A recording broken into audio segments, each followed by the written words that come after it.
Thailand's former Prime Minister Thaksin Shinawatra has arrived after 13 years of self-imposed exile. Shinawatra arrived just as Thai MPs prepared to vote for a new prime minister.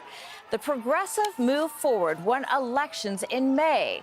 But party leader Pita Limjaroenrat has been prevented from taking office. Well, Al Jazeera's Tony Cheng is live for us at the Bangkok International Airport. And Tony, why now, and what do we make of this timing? It's a very interesting question. We've seen Mr. Thaksin saying he wants to come back for years. Then he picked up activity on social media before the elections. And I think there was an assumption that his party, Thai, his daughter was one of the prime ministerial candidates for that party, would win, possibly even with a landslide. So he seemed very confident about the fact that he would be back soon. Then they didn't. They came in second after the Move Forward party.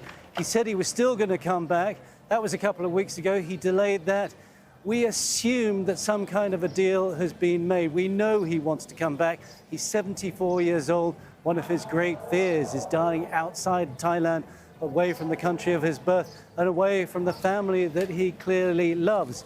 We don't know whether some kind of a deal has been done. One of the things he did do when he came out of the terminal here was make a very deep bow on his knees to the royal portrait. And I think the assumption is that some kind of a deal's been done with the palace to mitigate his sentence. He's facing potentially 10 years in jail for crimes that were committed at trials that occurred while he was outside the country.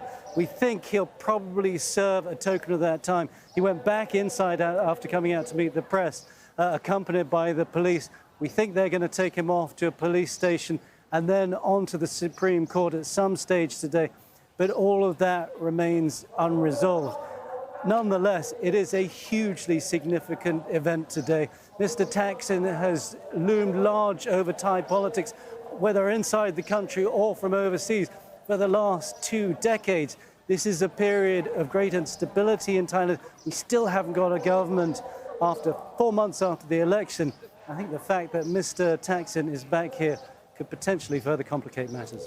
Right, and given the fact that Thai MPs prepare to vote for a new prime minister today, how could that complicate things?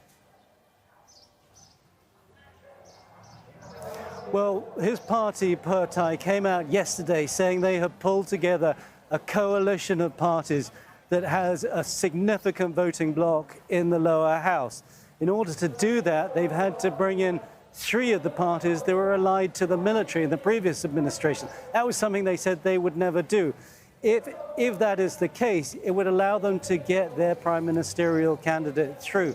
But the big question is not in the lower house, it's in the upper house, where 250 senators also had to vote, and they are all appointed by the military. That was what stopped Pita Limjaroenrat the last time we tried to get a PM a month ago. His party Move Forward won the elections, and yet they're still not in power. They're going to sit on the sidelines as the opposition party this time. It's still unclear whether Thai can actually get through their candidate despite having the larger bloc in that ruling coalition. I think many people are waiting to see what happens in Parliament later today. The cabinets, the ministries, how they're allocated to all these different coalition partners. It's all going to get very complicated. And I think for Thai voters, 4 months after the election, one thing they really want to see now is a functioning government. Indeed, what a development. Tony Cheng live for us at the Bangkok International Airport. Thank you.